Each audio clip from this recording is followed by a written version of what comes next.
Hey guys, I'm Andrew McCoon and welcome to Web3 TV.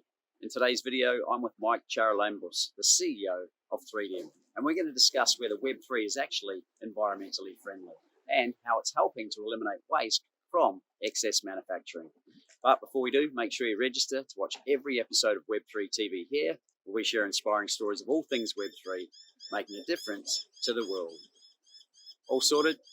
Okay, let's go.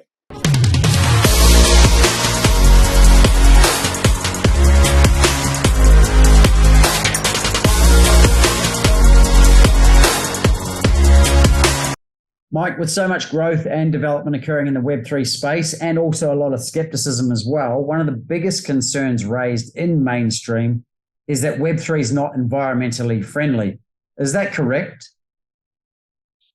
I always heard that question. I always wondered where this comes from, especially from the luxury brands saying that Web3 is not environmentally friendly, yet they leave their lights in their stores 24/7 open. I'm like, is there even a comparison in that? But really, I think it's just a human-made science fiction being generated from people that they were initially skeptics about Web3 that is not environmentally friendly, but maybe it uses a bit more energy versus the standard internet as we know it. But other than that, I really don't see why this is even a topic of conversation, you know. So how would, say, for the newbie out there who's maybe watching this for the first time and is passionate environmentalist or whatever, how is it more environmentally friendly? So I get the whole, if you've got a physical store thing and it requires a lot of energy and a lot of space, etc., and if you've got an online presence, it wouldn't have as much energy consumption. But are there any other ways that it's more sustainable? Look, it's never going to be more sustainable than the existing internet, because in this new internet, you do require more energy to be able to mint things on the chain, right? Because that's what the whole Web3 is for, building everything on nodes that they live on the blockchain. But they're way more sustainable layer ones and layer twos if we don't want to use Ethereum as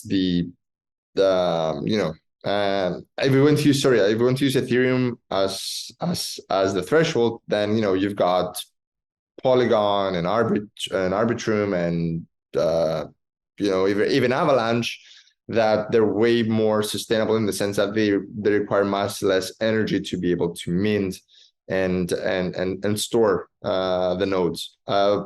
However, even Ethereum is now with the proof of stake. And after the merger, it became way more sustainable as well in terms of how much energy it requires to mint or transfer stuff. So it's an ever, growing kind of opportunity where we try to make it even more sustainable and require less and less energy. But if somebody really wants to be fully sustainable, then of course it can just use the other layers and they can go for it, and it almost has the same impact as just using the standard Web2 internet, if you think about it. Yeah. So maybe I'll change tack slightly. Can you tell us how Web3 technology can actually help to eliminate waste from excess manufacturing, which obviously will benefit the environment?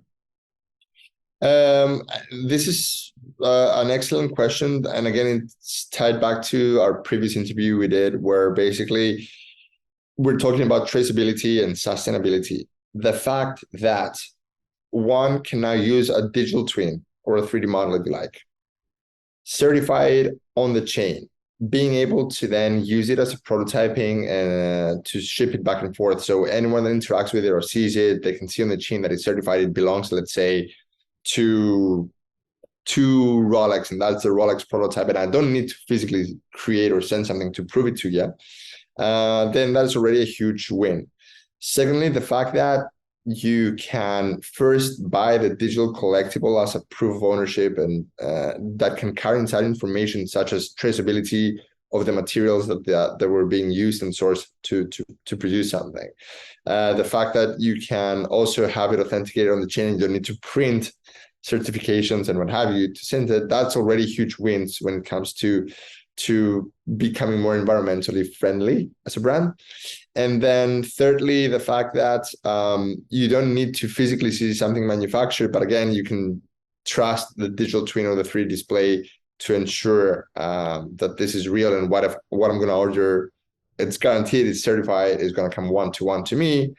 Then the brands no longer need to require of mass producing before selling the product, So this is huge in terms of inventory management and shifting to more ad hoc production lines. So they only produce exactly what it's being ordered or what it's being demanded, instead of like building a huge inventory collection, which they need to then toss or burn or recycle if they remain unsold, Yeah, well, you mentioned earlier in an earlier interview around essentially samples, right? It negates the need for samples, doesn't it? And the analogy we were using at the time was related to clothing and fur.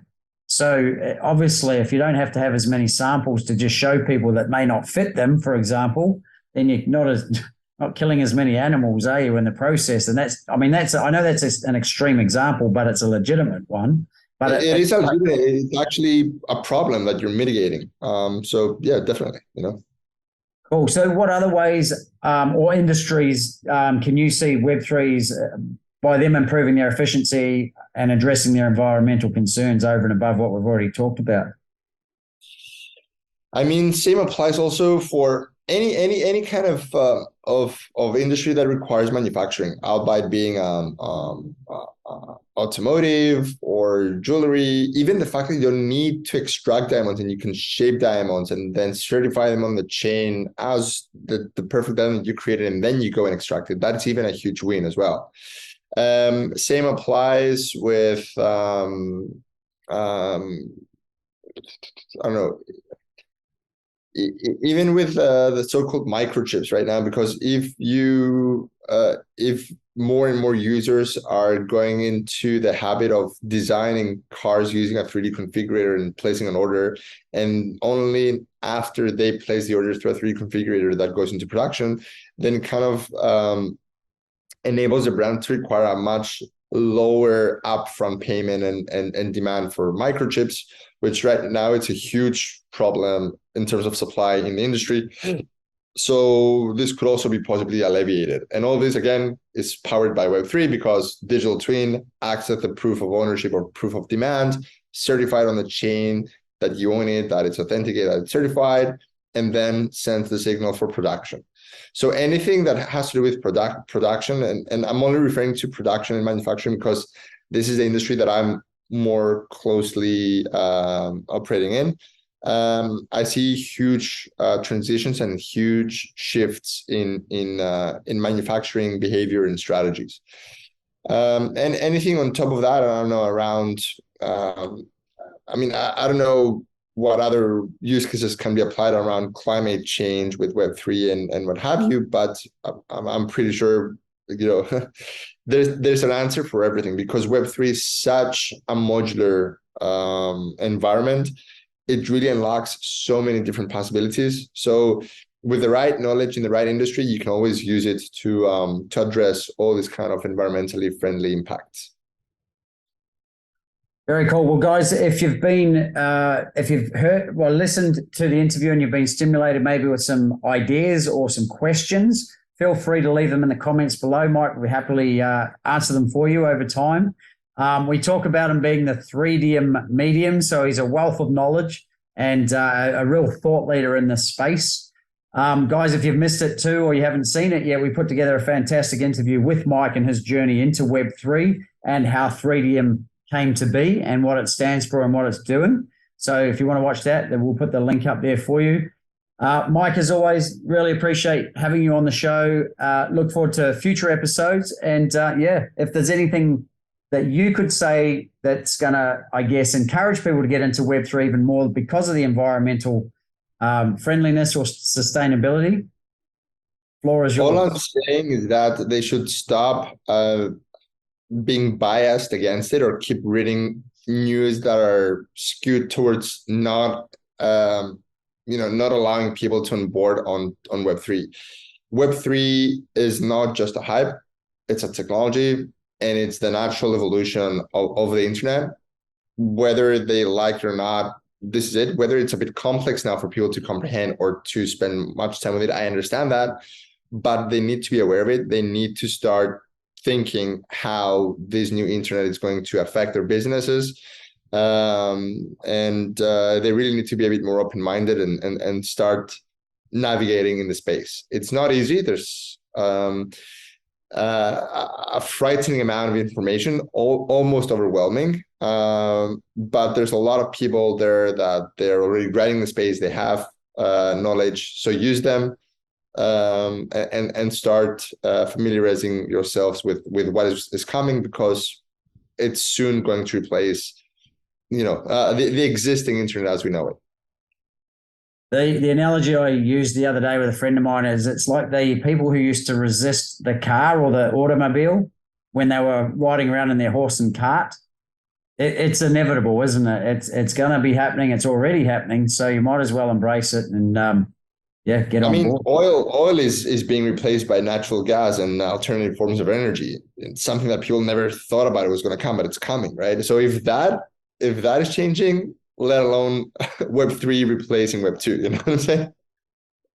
Yeah, so get on board, guys. If you want to know more, again, I'll put a link below to the Threedium website. You can talk to the Threedium medium. And if you've got any questions for Mike, feel free to put them below as well. We'll see you in the next video, guys. Well, there it is, guys. I hope you enjoyed this Web3 TV episode. If you've got any questions, leave them in the comments below. And remember, if you'd like to watch every episode of Web3 TV, visit the link below or subscribe to our channel. And remember to hit the bell icon so that we can notify you every time a new episode is released.